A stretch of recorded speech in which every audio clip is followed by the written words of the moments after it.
always does this. Flip it forward, flips it back.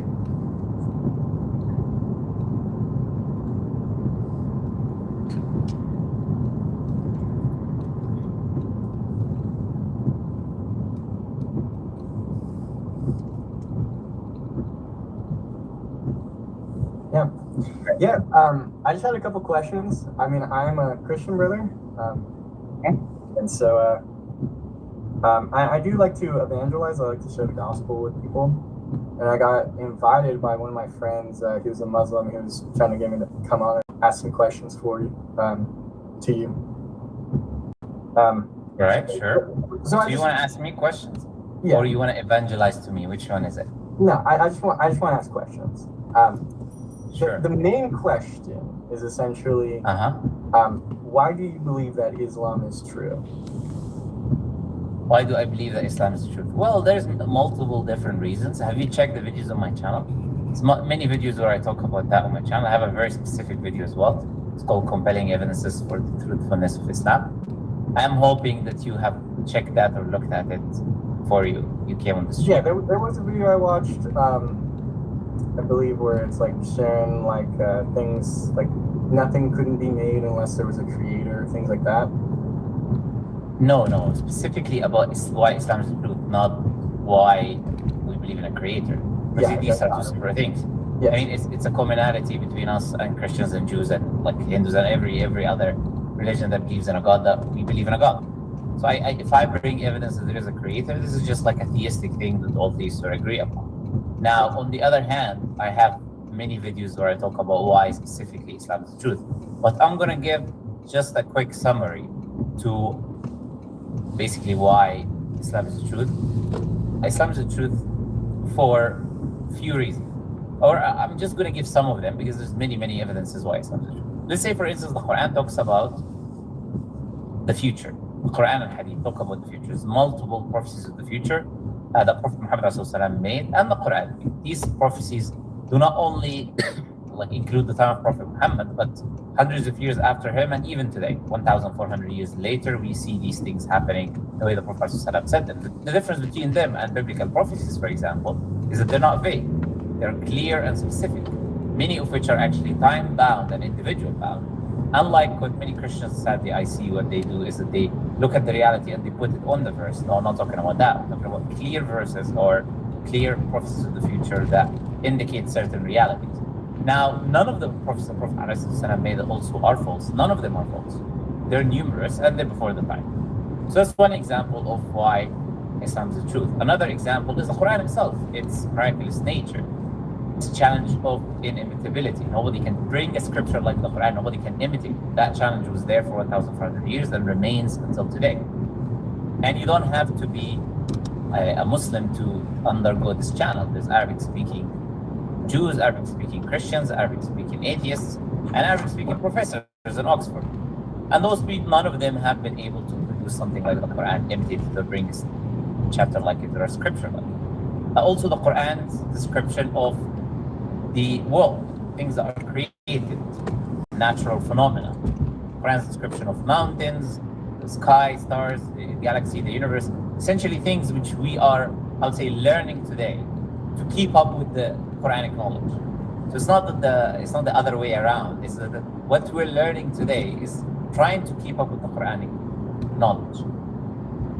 Yeah, another example is history in the Quran. There's many things that are mentioned in the Quran. Historical realities and facts. They're not mentioned in previous scriptures, for instance. Not mentioned in the Bible, not mentioned in Jewish scripture.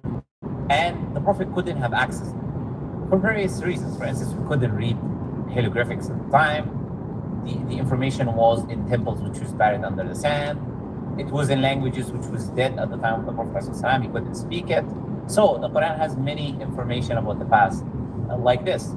The life of the Prophet ﷺ, as an example, if you are a believer in God, in this case, we're talking about evidences for Islam, so we're talking about that God already exists, we're assuming the existence of God.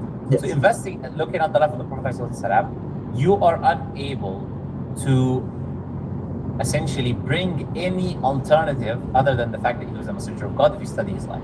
So if you study his life and you look at, okay, what was the possible reasons why he wouldn't have been a messenger? So if you exhaust all of these options, you will have no option except to accept the reality that he was a messenger of God. There's no other alternative rational option. Is a claim that I'm making, basically. The systems of Islam brings up, for example, of how to live your life, of how to do dealings, whether it is with interest, with buying and selling and contracts and politics, everything together cannot come from a man, a Bedouin Arab who lived 1,400 years ago. It cannot come from him, essentially, if you study these systems that Islam offers. So these are many reasons. Like I said, there's many reasons. And each of these types of reasons will have explanations and examples to give. So I'm just giving different types, and each type will have different. When we talk about prophecies, there's 10, for example, prophecies that you can produce. Talk about histories, multiple examples we can give. Talk about the Quran talking about certain things in the natural world. There's tens of examples that can be given. So I'm just giving different, categories of evidences, and all of these are why Islam is the truth without a shadow of a doubt. Okay, so I wrote down just a couple of these things. So it's prophecy, then you said the Quran is perfected and it can't be replicated, and then you're saying that imitated, strong evidence. Imitated. Yeah. Okay, imitated. Yeah, it can be imitated. Because replicated is writing the same thing, right? Like you want to copy it word for word. I mean, that anybody can do that. But we're talking about imitating the Quranic stylistic. Yes. But anyway, sorry, go ahead. Just, it's an important correction. That's why yeah. Yeah, no, it's perfect. Thank you for that. Then you also said that you can't deny, like, Muhammad is a prophet. Like, it's undeniable that he's... No, I said if you study the Prophet's life, okay, and you try to exhaust the options, he was a messenger of God or he wasn't a messenger of God, you can only come to one rational conclusion that he was a messenger of God. Basically, you cannot bring an alternative. If you tell me he wasn't a messenger of God, you will not be able to offer a rational explanation. That's the claim I'm making, basically. Okay. Well, so for prophecy, we have prophecy in the Bible as well, like Jesus would be sold for 30 pieces of silver, he would be betrayed by a close friend. Okay. You want me to comment on these prophecies? Because I don't consider what you said as a prophecy.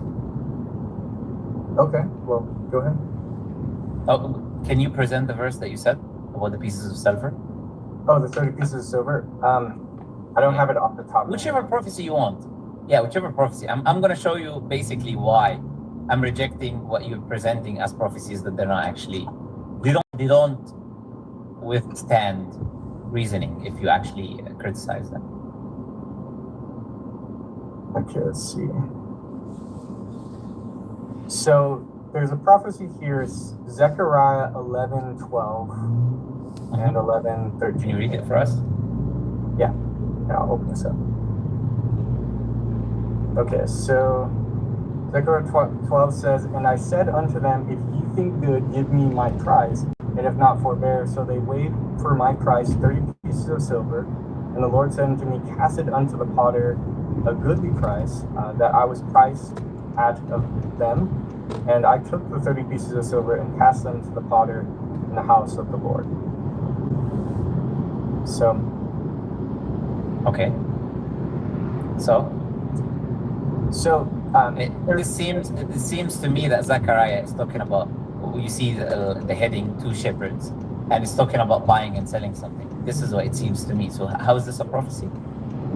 So it's pointing to the fact that Jesus Christ would be sold for 30 pieces of silver. And how did you come to that conclusion? Where does the verse that talks about buying and selling sheep in Zechariah, a prophecy about Jesus being bought and sold, how did you make that connection? Let's see here. Yeah, I mean, I don't have that just right off the top of my head here, but... No, that's the whole reason I asked you. That is the thing. When I talked about prophecies, I highlighted something when I was speaking. I said, unlike what Christians do, treat something into the text. I don't know if you noticed me saying that or not, but I said it for a reason.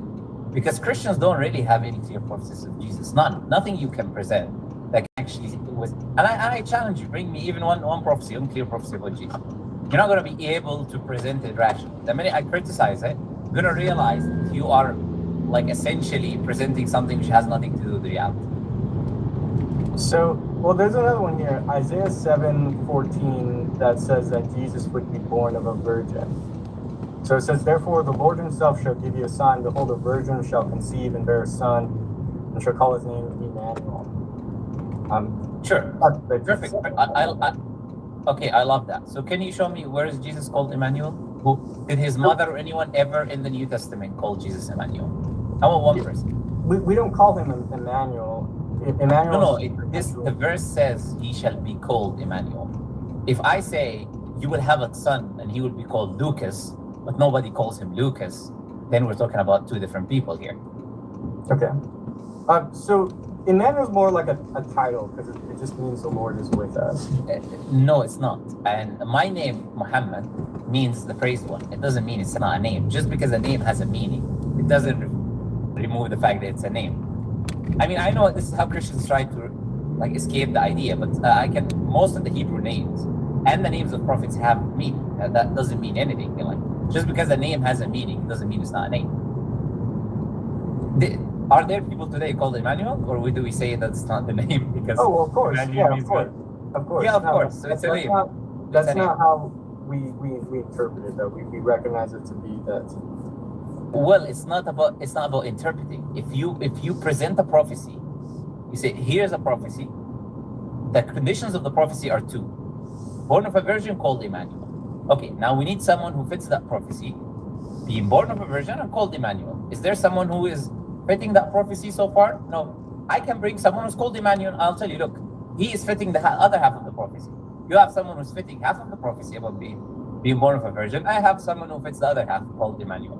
We need someone that fits the two criteria of the prophecy. Otherwise, you are misrepresenting the prophecy. Do you have other prophecies? I'm happy to hear.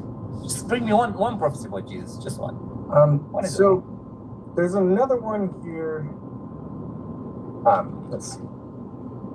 So the prophecies that he would be pierced, or that they would look upon him who's pierced, it goes more into the future in Revelation, where there's talking about the Jews and how they're going to look upon the one whom. You realize the revelation is later after Jesus, not before.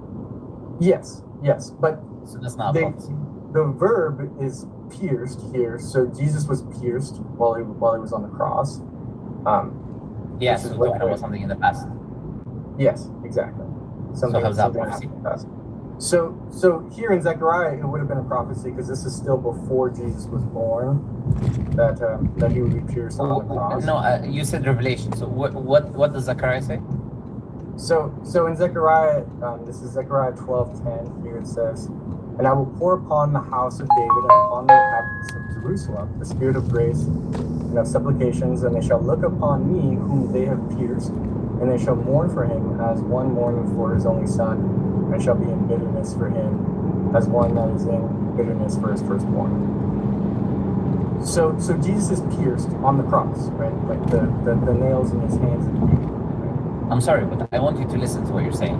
Just because the verse mentions the word pierced, you cannot then therefore say, therefore this prophecy is about him. Right now I'm going to bring someone to pierce me, and then I'm going to say this is a prophecy about me because I was pierced. You see the reasoning. Prophecy is pierced, Jesus is pierced, therefore the prophecy is about him. It doesn't work like that. I'm sorry to say. Look, what's happening, Anthony, is you're just demonstrating what I was telling you. What Christians do, and it's really sad, what many Christians do, is they believe something and they impose it on the text. That's why you have the Jewish people. You go to any Jewish person. Is that how you understand it? They will tell you this has nothing to do with the scripture. The scripture is saying this verse is about two shepherds selling sheep. This other verse is specific metaphorical description of God and the issues that happen between God and the children of Israel. Look, wherever you go, you realize these verses have no connection to Jesus. But you'll have the Christians somehow telling us this is a prophecy. Okay, so you just deny all the prophecy in the Bible? None of this is accurate? I don't deny anything. I make the claim that you don't have anything of substance. And that's why I said, go ahead if you want to disprove that, you're welcome to show. I mean, you're not the first Christian I talk to about prophecies, But there is no prophecies. And each prophecy that they bring forth, actually, they will always contradict the life of Jesus. And by the way, we believe Jesus is the Messiah. We believe he can be prophesied by previous prophets. We don't have a problem. But you not having evidence and me believing something because of Islam is two separate things. I don't believe it because you can show me prophecies. I believe it because I'm a Muslim. So that's a complete different foundation for my belief. But you on your own, if I wasn't a Muslim, you're not going to be able to present me a single prophecy of Jesus. Oh, Do you know who's prophesied? Do you know who's clearly prophesied in the biblical scriptures today? well, you're probably gonna say Muhammad. Yeah. I mean, we cannot find the prophecy about Jesus, but there are prophecies about Prophet Muhammad, even though that scriptures changed. But you can still point out to the coming Prophet Muhammad in that scripture. Yeah. Well, the Quran says that Muhammad was prophesied, right? Not in the Bible, in the Torah and the Injil, yes. The Bible is a separate book, obviously. Torah and the Injil are different things. Yes. Yeah. Okay. So then, what are prophecies in the Quran that are super specific and point to? Sure. So the categories of prophecies in Islam are different, many different categories. Some categories would be, for example, about, let's say, nations that Islam was spreading. Some prophecies would be about specific individuals. Some prophecies will be about developments that will happen. Some prophecies will be specifically about the geology of the earth and how it will change and stuff like that. I'll give you a few examples. So for instance, Prophet Muhammad ﷺ said that you will see the deserts of Arabia returning to being meadows and rivers. Now there's two things actually here being mentioned, not one. Prophet is making two claims. Claim number one, that it used to be meadows and rivers. And claim number two, that it will come back to being meadows and rivers. Now, we know for a fact that it used to be meadows and rivers. Why? Because if you Google right now, put nature Middle East, the greening of Saudi Arabia, it will show you an article that we find fossils for animals that can only live in abundant water. We're talking about like elephants and like hippos or whatever. All fossils of animals that can only live if there's abundance of water. And then they will show you traces of 10,000 ancient lakes that we saw with satellites. They'll say around 5,000 years ago, this deserts of Arabia used to be meadows and rivers. So Prophet Muhammad didn't have a satellite to look at the, obviously, the 10,000 ancient lakes or to check the fossils of which animal they are or whatever. He didn't have access to any of these things, but he made that claim and it's accurate. Then you can go to NASA. We have an article. It's called The Greening of Saudi Arabia. And you can Google it right now and it will show you pictures of Saudi Arabia. And it will show you yellow and it's turning green from 1960 or 70 or whatever till today. It's completely turning green. How is this happening? It's happening, of course, but many factors. Some people tell you global warming, other factors. Technology, we're able to access the water deep within the earth. Technology, like they're actually carrying mountains of ice from the North Pole or whatever and bringing it to the deserts of Arabia. Things which were impossible to happen in the past, but they are happening today, which are all fulfilling this prophecy of Prophet Muhammad. For instance, like I said, nations that would become Muslim. Prophet Muhammad named where Islam was spread by definition. So Prophet Muhammad said that Islam will enter Egypt specifically. He said Iraq specifically. He said Sham, which is Palestine, Lebanon, Syria, Jordan. He said India and Pakistan. He said Constantinople specifically, which is Turkey, present day Turkey. And he said that you will overcome the Roman and Persian Empire. Muslims will overcome the Roman and Persian Empire. That's exactly what happened. He said that the Persian king in that region and the Roman king in that region, when they're defeated, they will be the last one. When they die, they will be the last one in that region. And that's what happened historically. He said there will be no more Caesar, basically, after that one, in that specific region where he's defeated. And about also Kurusu or whatever, however you pronounce his name, of the Persian king. He will be the last one. And this is what happened exactly historically. There are prophecies of Prophet Muhammad that we can see happening today. So Prophet Muhammad talked about the widespread of sexual immorality that will happen in the end of times. And then he said, when that happens, new diseases will emerge that didn't exist in the ancestors of them. So now you can talk about monkeypox and all of these new STDs that didn't exist, are new advent because of sexual immorality that we are engaging in and spreading. These are all fulfillment of the prophecy of Prophet Muhammad that he's saying. Now there are many prophets of Prophet made about specific individuals. So that there was an individual called Suraq ibn Malik, and he was essentially trying to kill the Prophet ﷺ. He was a bounty. And when the Prophet left Mecca to Medina, they sent him after the Prophet. And then when he was about to capture the Prophet, something happened and he couldn't. Basically, his horse kept sinking in the sand. A miraculous act. He realized there's something about this man, essentially. He's not just a normal human being. But then the Prophet made a prophecy about him specifically. He said that he will hold the bracelets of the Persian king. Now, some people cannot understand how magnificent this prophecy is, because it's like me talking to like some guy in the, Eskimos or whatever, and I'm telling him you'll sit in the chair of Trump or something. The Persian king was the strongest man on earth at the time, right? And this is just a Bedouin bounty hunter in the deserts of Arabia. And the Prophet is telling him you'll hold those bracelets in your hand. And that exactly happened the way the Prophet ﷺ foretold. Now, that Suraqa, Ibn Malik, he became a Muslim. He fought with Muslims. Prophet ﷺ passed away. He didn't die. He could have died of diseases, could have died in the battle. He remained alive. The first caliph of Islam, Abu Bakr Siddiq, took the leadership. He remained alive. He fought with the Muslims, nothing. In the second caliph of Islam, Umar al-Khattab, his time came and Muslims conquered Persia. And then the bracelets was given to him and he wore the bracelets in his hand as the Prophet ﷺ foretold that he will. And this is specific, very specific prophecy of a very specific individual. There's so many things that can go wrong. Obviously, the most important is that we don't overcome the Persian Empire, which is the strongest empire anyways. But other examples, like I said, is in relation to the guy himself. He could die of disease, he could die in battle, he could die in many, many other ways. So like I said, the prophecies are many. And they talk about different things. But the common factor between all of them, that is specific, like I'm giving you examples, and they all happen the way the Prophet ﷺ said they all happen. Yeah, and if you want more, I'm happy to give you more. It's a very easy thing. Yeah, well, those are interesting. I mean, I haven't heard about those ones specifically. The Egypt one is interesting to me. One of the ones I wanted to ask you about, so there's supposed to be, like, Muhammad's supposed to split the moon in half at some point. I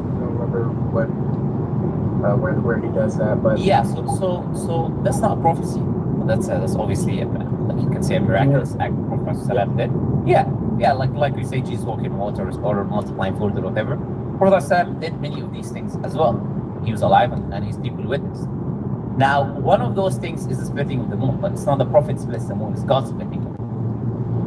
I mean, we don't believe Prophet Muhammad himself is the one who split the moon. We believe this, all the miraculous acts is happening by God. God is the one doing the acts. Just like when Jesus was doing something, it wasn't him, it was God doing the acts. Jesus had no power on his own to do anything. He was a human being. So, the disbelievers of Quraysh were shown a sign by Prophet Muhammad and they were eyewitnesses to it, believers and disbelievers.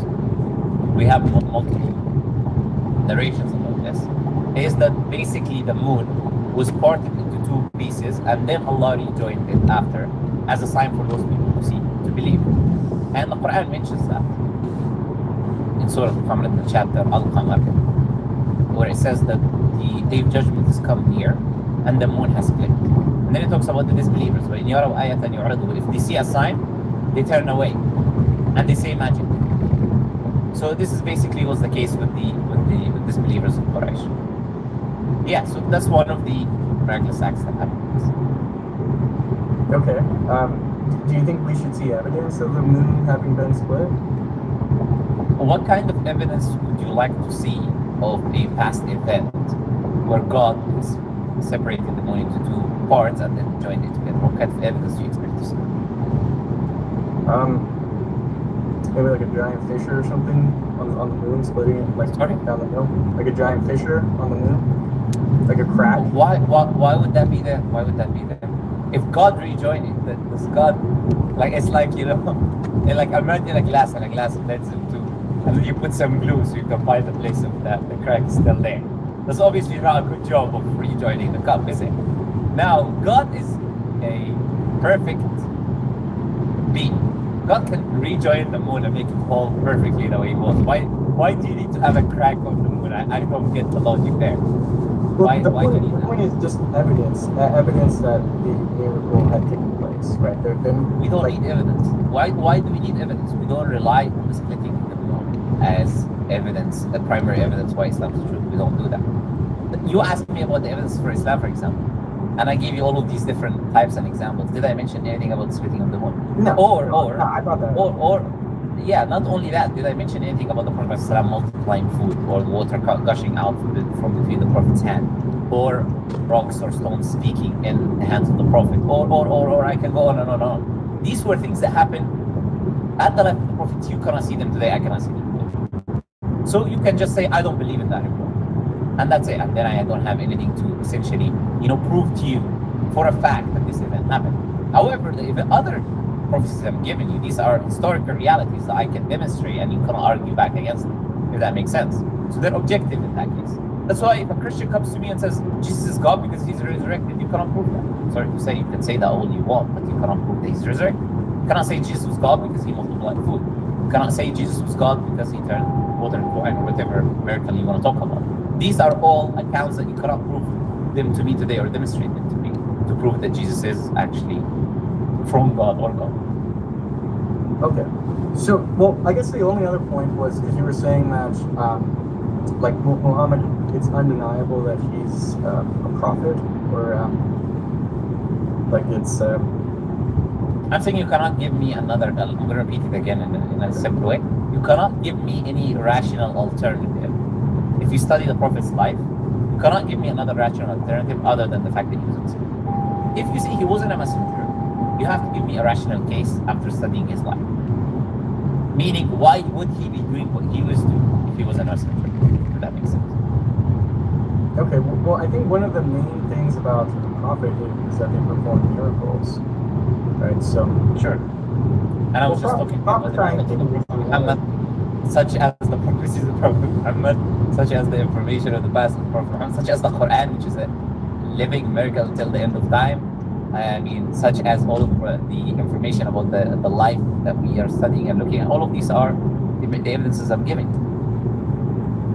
All of these are miracles by definition. So the Quran itself is a miracle.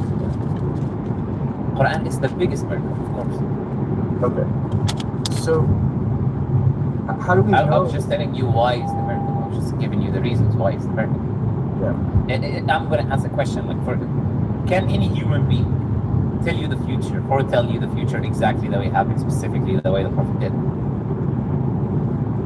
The way if he wasn't from God. Yeah. Can any human being tell you the future specifically and clearly and make tens of prophecies, all of them are accurate? If he wasn't sent by God, if this information doesn't come from God, can human beings do it on their own? Is that possible? Well, no. That's part of the way that we recognize prophets. In Deuteronomy 18, it tells us that if a prophet says something, it doesn't come to pass, he's not a prophet.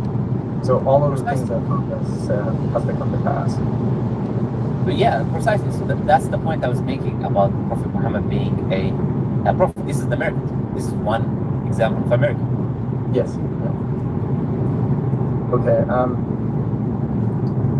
What was I going to say? I had another question for you.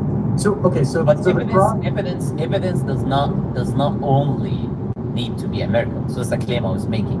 We can also use our God-given common sense and rationality to come to the conclusion that something is true. Do you disagree with that? That we can use our rational thinking? Of course we can use our rational thinking to try to... And common sense. Yeah. Yeah. So the example I was making, or the argument I was making, is using rationality and common sense. You cannot deny the fact that Prophet Muhammad was a prophet of God after studying his life. That's the point I was making, basically. Yes. You cannot come with another alternative. You cannot claim he was doing it for money. You cannot claim he was doing it for worldly things. You cannot claim he was lying. You cannot claim he was delusional, any of these things. If you study his life is already refuting all of these things. Does that make sense? So, if you want to say he isn't a messenger of God and you believe in God, and he came and he told people to worship God alone, and he told people to give charity, and he told people to believe in Jesus and Moses and Noah, and that Satan is your enemy and all of these things, you're going to have to tell me, why was he doing that? You're going to have to give me a rational reason, an explanation. Why would he be doing that if he wasn't a messenger of God? If that makes sense. And why would God allow him, of course, to continue in doing that as well? Because God exposes false prophets. Yeah, you're right. Yeah, exposes liars. Yeah. So, well, I guess some things I've heard of, is that Muhammad, like, he describes how if he was not a real messenger of God, that he would be striked in his aorta. And then there's a verse in the, I believe it's the Hadith, where he's dying, and then when he's dying, Okay. he says he feels as though his aorta has been severed or cut, something like that. Sure. So that's completely inaccurate in every way. That's what I can say. First, it's not that Prophet Muhammad describes, it's Allah in the Quran saying. Allah says in the Quran, وَلَوْ تَقَوَّلَ عَلَيْنَا. I'm going to tell you the verse now, and I'm going to tell you how ridiculous this argument is. Allah says in the Quran, وَلَوْ تَقَوَّلَ عَلَيْنَا بَعْضَ الْأَقَابِينَ. If the Prophet Muhammad ﷺ were to make up some stories about this, lie basically about God, if he were to fabricate certain things, لَأَخَذْنَا مِنْهُ بِالْيَمِينِ. We will seize him by his right hand, meaning we will take his life. And the lam there in the Arabic language, لَأَخَذْنَا, that means we do it instantly. So if the Prophet, if he lies, if he just thinks about lying, will instantly take his life. ثُمَّ لَقَطَعْنَا مِنْهُ الْوَتِينَ. Then, ثُمَّ here is for something that happens after something. Okay? That's very important here, because the verse is giving us an order of two things. First, God will take his life, then God will cut his iota. Okay? Not God will cut his iota, then take his life. No. The verse says, ثُمَّ, which is for order here. That one thing will happen after another. And it's called الترتيب مع التراخي. That something will happen after a while from another thing. Okay? So what will happen instantly? That God will take his life. The second thing that will happen, God will cut his wateen. The word used in the Quran is what? Wateen. Al-wateen. Okay? And then Allah basically prevent us from doing that. Basically, no one can stop God if God wanted to. Okay? So here's the argument. Now, what is the story now about the story that these Christian apologists and liars, what is the story they bring up? They bring Prophet ﷺ, when he was dying, after Prophet Muhammad ﷺ completed the entire mission of giving his message, and the last verse of the Quran was revealed, and the Prophet ﷺ told the Muslims that he's going to die, that God revealed to him that he's going to die. All of this happened, yeah? After all of this happened, when the Prophet ﷺ was dying in his last sickness, he said he feels some of the poison that he was poisoned by a Jewish woman.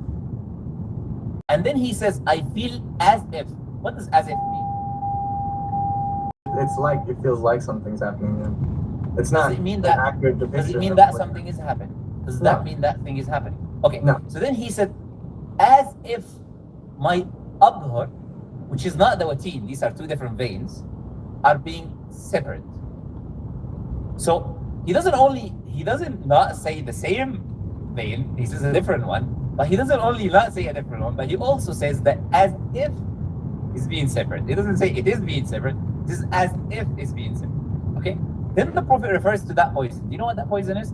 That poison happened to the Prophet ﷺ in the year of Khaybar. So that was, let's say, 7 AH. So let's say 3 to 4 years before the death of the Prophet. There was a Jewish woman that said that if I'm going to poison this man, and if he's a true messenger of God, he wouldn't die. Okay? So she came and she brought food with poison. Prophet ﷺ was there and his companion was there. His companion ate and he died instantly. Because it's poison. He ate from the food and he died instantly. Then the Prophet ﷺ, the meat itself informed the Prophet, which was a miracle, that the meat is poison. Then the Prophet ﷺ asked her why she did that. Then she admitted, she said obviously that she was testing the Prophet ﷺ if he was a messenger of God. So he's referring to that poison because the Prophet ate from it first. But he didn't die. Like the companion that died. So that's another miracle. So you have 2 miracles there. In that report alone. And the Prophet didn't die. So he was referring that he still feels, when he's dying already, is his sickness of his death anyways, he completed the message. Now, the verse says what? If the Prophet were to make anything about us up, God will kill him. God is not going to wait until he delivers the entire message and then say to the people, okay, I'm dying, and the last verse of the Quran is revealed. And you see how ridiculous the argument is when you break it down, basically, the argument that these people are making. It's all you need to do is just to read. To read the argument itself, to read the verses of the Quran, to read the actual events, and you realize how these two things have no relation to one another, essentially. Yeah, okay. So you said the words in Arabic was atween, and then what was the other one for the... Wateen. Wateen. Watin and Abhad. Okay. I mean, like I said, it doesn't matter even if it's the same word. Let's assume it was Watin in both of them. It's not Watin, but let's assume it's Watin. How does the argument hold? The argument doesn't hold still. Doesn't matter. Because the Prophet completed his message. This was not that after he lied, God took his life and then severed his iota. That didn't happen. And the Prophet said as if. He didn't say it's happening, he said as if. So I'm saying even if it was the Watin, you have no argument basically. Like whichever way you want to look at it, there's no argument there. Okay. Let's see here. So do you defend Aisha as well, like the Prophet's relationship? Okay, before you bring up like or regurgitate all of these like claims about Islam or whatever, which were answered a million times. You asked me an important question first. You asked me for the evidences for Islam being the truth, and I presented you evidences for Islam being the truth. Now my question to you will be, before we go into the same question that every like Christian asks 24/7, day and night, sleeping and waking up, asking the same thing about Aisha. Like it's like I don't know, it's their daily reminder. Aisha 24/7.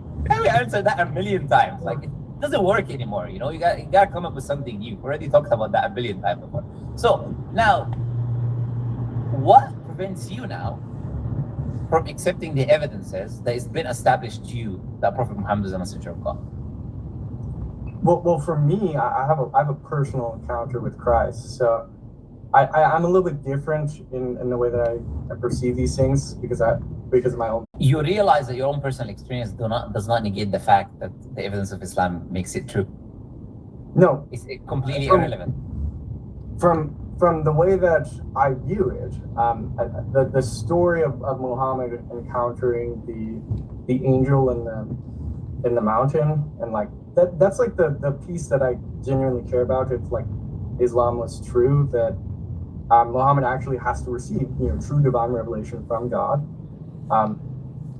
and so the stories of angels in the past are generally that people start to worship them, or the angel says like do not be afraid.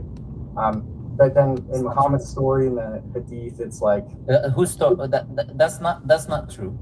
Well, but let's assume that was true. That's not true at all. But let's assume that was true actually, and that was the case. Does that negate the fact that Prophet Muhammad presented evidence that he's Prophet of God? If he presented evidence that he was a Prophet of God, why does it matter if an angel did something new in this encounter? How does that change the fact that he's a Prophet of God? Well, that to me, if it has to be, that has to be true. Like he actually has to have that encounter.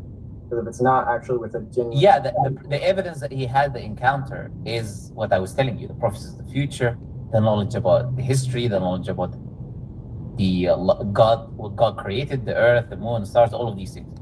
So all of these things are mentioned in the Quran and in the Hadith are the evidence. So that proves the encounter by default. Because if he didn't have an encounter, he wouldn't be able to bring these things. Like it's as simple as that. If this encounter wasn't true, that he didn't have divine revelation, he wouldn't be able to bring divine knowledge. So if there is divine knowledge, we've already established the encounter is true. Yeah, well, I guess I'm on the camp similar to your kind of points with the Bible. Is essentially the prophecies are quite vague. Okay. So go ahead, tell me which prophecy is vague. Give me an Which example. prophecy is vague? Yeah, with the ones I gave you, which one is vague? Or in general, which one is vague? There's the one where it's like they're supposed to be building the towers in the desert. That one always. Did I say anything about towers in the desert? No. But you said I can. So let's stick to what I said. I gave you multiple examples of prophecies that are not about towers in the desert, and there are tens and tens more.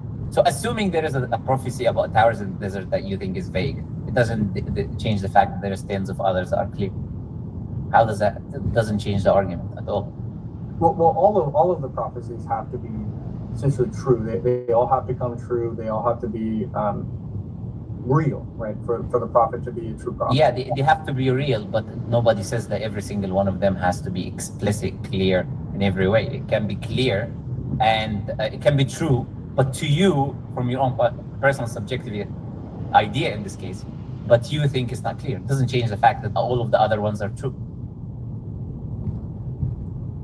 Okay. And since you care about vague, then how do you believe in Jesus when there's not a single prophecy about him in the Old Testament?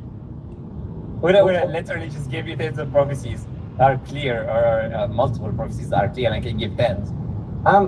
Yes. I guess for me at least, like I said, the personal experience kind of does give a lot more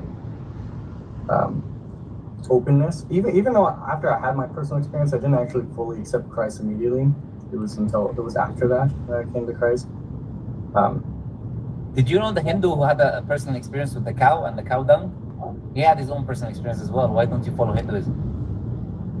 Well, of course, I think personal experience. His personal experience was if he eats cow dung, they will cure cancer. That's fine. I'm not even. You're laughing, but that's what he said. Little bit, let me read it. Scientific test for it's not coming for cancer. So why don't you start eating cow dung? I think maybe it'll be good for you. Why don't you start eating cow dung as well? He had a personal experience. So of course. See how ridiculous it is. Well, I'm not saying other people's personal experience, right? Because this is my personal. Yours is beyond everything else, right? Yours is the absolute truth. Everyone else is just like delusional, huh? Well, not when I had that experience. No. So let me get this straight, right? I'm not going to accept Islam that has all of these objective evidences that are demonstrable that I cannot argue against or refute, even though it is the truth, because whatever my personal experience is, it makes sense to me, right? So this is your argument. Well, yeah, that's a subjective view on it, and I acknowledge that's not that doesn't necessarily make true, right? Like just because I had a personal experience doesn't necessarily make true, but it feels very, very true to me, right? That's the point essentially. So I used to suffer from like really severe depression, anxiety, and stuff. Yeah, like sorry, I'm sorry to say that not the full experience, because it's always the same story about you being depressed and being a drug addict and being a murderer or rapist or whatever. I'm not saying you, this is the usual story. Whatever the crimes that you did, Jesus comes in your dream, and then you feel this peace, and then you believe in Jesus. Is that what happened? Essentially, yeah. Thank you. So I don't know you, I never met you in my life, but you guys need a new script, because you always repeat the same script, and for some reason, like you really need a new script because it doesn't work anymore. You know? Look, I have a good imagination. If you guys need me, I'll write you like some nice script, like about a new way of like how you came to the truth, other than the usual kind of story, right? Because like honestly, like you have, even Paul tells you that the devil will come to you as the angel of light and deceive you until you nonsense. My friend, look, dreams are not like, you know, some guy saw yesterday in his dream that he was a potato walking, you know, and someone was cooking him in the oven. Doesn't mean your dream is true, my friend. You know, you need to wake up, come back to reality. All right, we have common sense. We live in reality, not in dreams. So I'm trying to like help you here by give you evidences, and you know, sometimes we have to make fun of little ridiculous concepts to try to kind of wake you up. You know, the point is not to make fun of you, it's to make you understand how ridiculous statements that you're making are, because you could be so delusional that you're so infatuated with something that you need other people to kind of make you realize that you're not on the same reality as everyone else. You know, when someone is delusional, he believes something is true contrary to the evidence that it is. So you need a reality check from people around you to wake you up a little bit. You know, that's not the case. This is not true. And, you know, come back to reality, please. Because a person can see in his dream, you know, that the Antichrist is God and he starts worshiping him. Another person says his grandfather is God, and then he says, I'm going to worship my grandfather because he came to me in a dream and I felt peace. It doesn't change anything, you know. I'll give you 1,000 videos of people who say, I saw Prophet Muhammad in my dream and I felt this way and this happened and that happened. How does that make Islam true? I agree with you. I'm not disagreeing with the point that you're making. I think you make a very valid point. I think it's funny that someone would want to worship cow poop, right?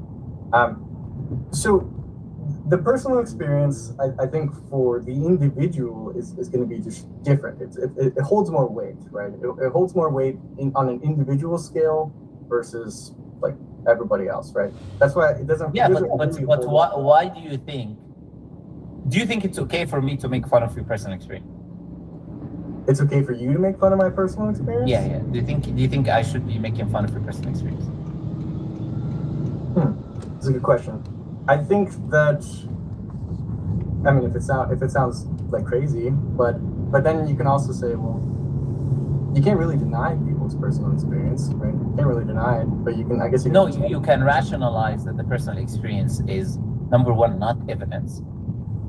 Two, could be hallucinations, easy.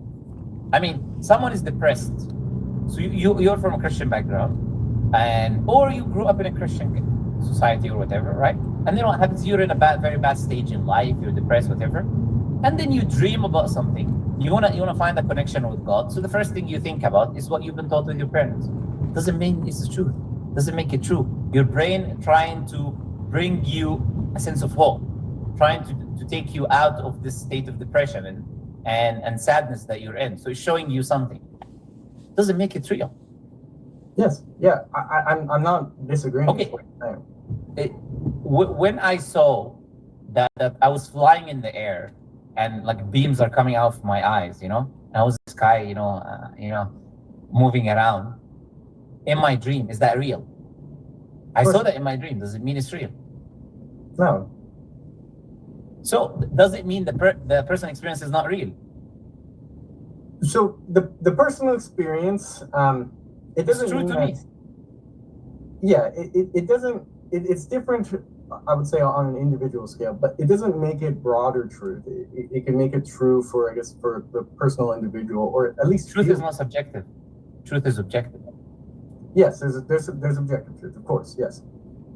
Yeah, so it's either Christianity is true or not. That's an objective statement, and cannot be based on your subjective experience. It's either Islam is true or not. Cannot be based on my subjective experience. Yes, my subjective experience doesn't make Christianity at large true now.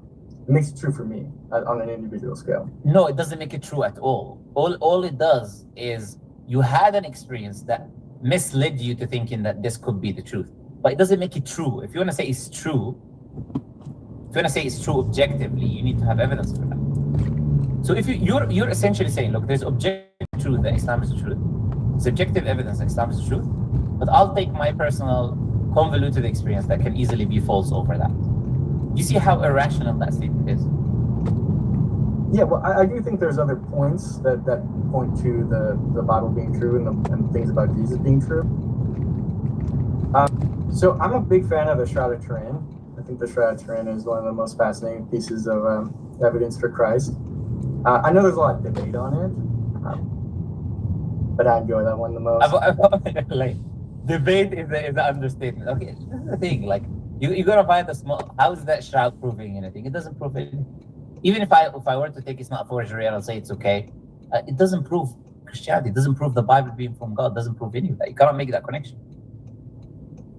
No, it's not proving it. I think it's just a supporting. So what proves Christianity is my question. No, what proves Christianity is truth? The Bible is from God. What proves that? I guess it depends on what you're saying with proof, because you have to just use evidence to support something being true, right?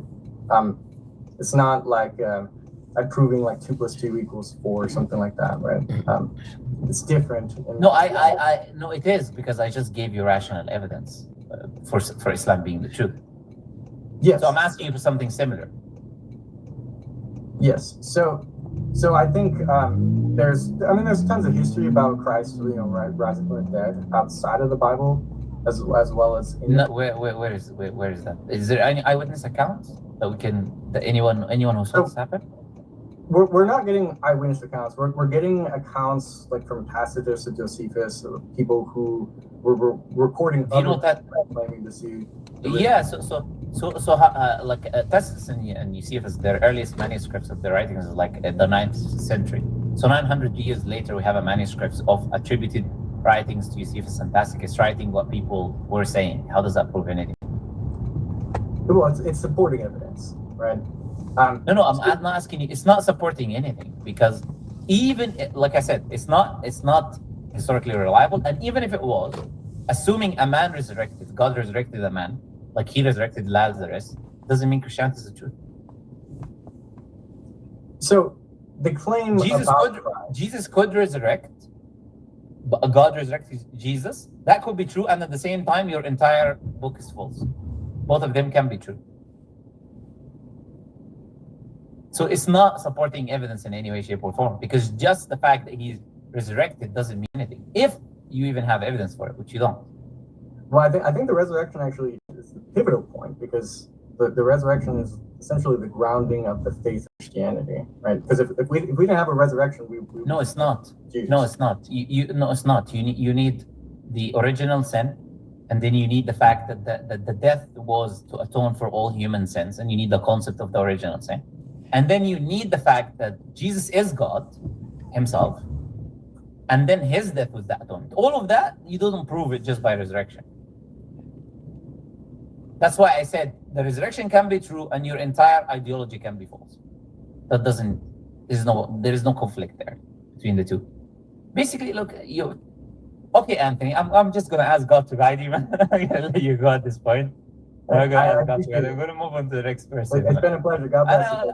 That's all I can do. I can only ask God to guide you, because we can see in this conversation, there's no more reasoning, right? It's no more logic, it's no more common sense. I mean, and if there isn't anymore, then I cannot offer anything. I mean, that's how conversations work. That's the best I could do for you. Look, pray to God, ask God to guide you, and that's all I'm going to say to you. All right, may Allah guide you. And appreciate your mannerisms. At least I do appreciate that. I hope I didn't offend you. That wasn't the intention. Like I said, the intention is to get you to think about what you believe. It's not like to get you upset or annoyed or anything. All right, Anthony, bye-bye. Thank you for your time. See you. See you, man.